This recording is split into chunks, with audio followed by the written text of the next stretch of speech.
חבר'ה, זה רשמי, קלאוס שוואב פרש מהפורום הכלכלי העולמי. אבל רגע לפני שפותחים שמפניות, כי תראו מי נכנס במקומו.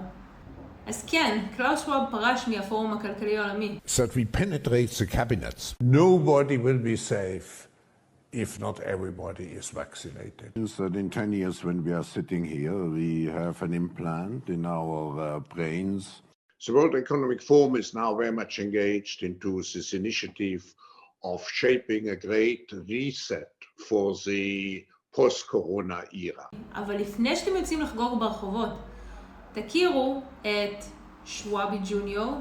We bring the right leaders together from business, from government, from civil society, the expert groups, and we try to find some of the solutions to the most pressing problems we have today. Yeah. I mentioned two initiatives earlier that were spun out of that activity. I could mention another, which is already a little bit older, which is Gavi, the Global Alliance Against Vaccination and Immunization, yes. which was incubated at the forum and then became an independent entity. ואת שוואבי הבת. This crisis has shown us that, first of all, things can shift very rapidly when we put our minds to it and when we feel the immediate emergency to our livelihoods. And second, that clearly the system, I mean, you mentioned it earlier, that we had before is not sustainable.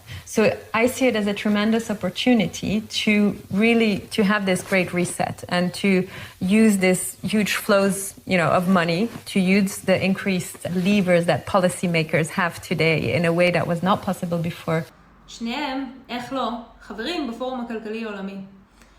אבל תנו לי להציג לכם את הכוכב האמיתי, את הבוס החדש, פיטר ברבק לטמט, שאני בטוח אומרת את השם שלו לא נכון, אבל מי זה האיש הזה?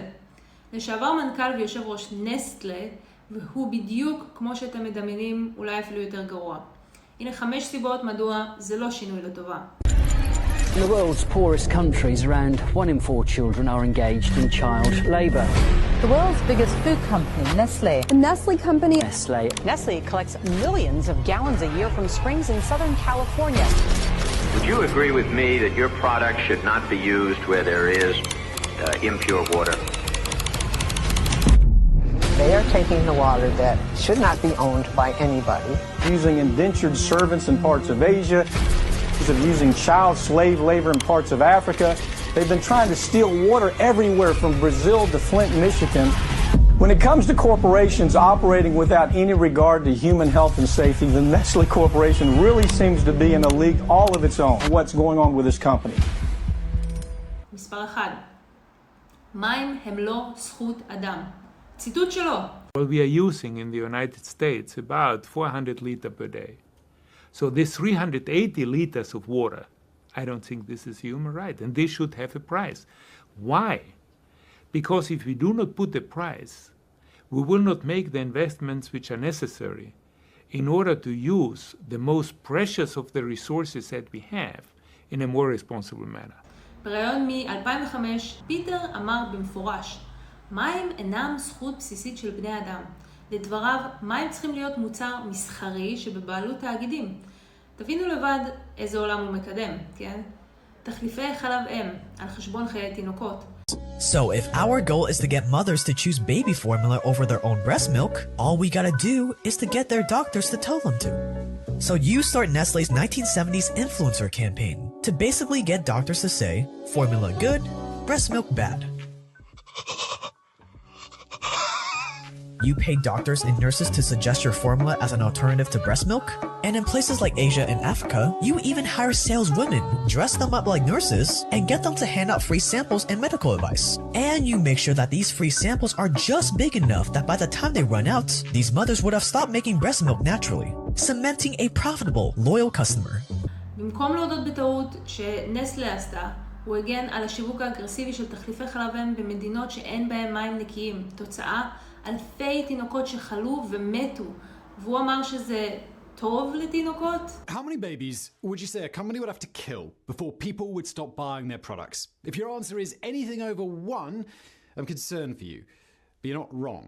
Now, I can't say Nestle has directly killed hundreds or thousands of babies. What I can say is that a study by the National Bureau of Economic Research estimates that in 1981 alone, the mortality resulting from Nestle's marketing of infant formula in low-income countries was 66,000, and they've been promoting it non-stop since the 1970s. Today, estimates range from 800,000 to 1.5 million child deaths a year as a result of bottle feeding in unsuitable conditions. מספר 3. רווח לפני מוסר. תמיד. בתקופתו, נסלה הואשמה בעבודות ילדים, זיהום, הרס סביבה, שמן דקל לא חוקי ועוד ועוד, והוא הגן על הכל, תמיד לא לקח אחריות, לא הביע חרטה, רק תיאגוד, שיווק וכסף. 4. השתלטות על מקורות מים.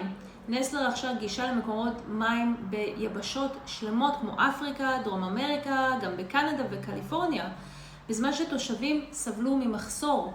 ומה אומר ששאלו אותו למה? אם הם צריכים מים, שיקנו.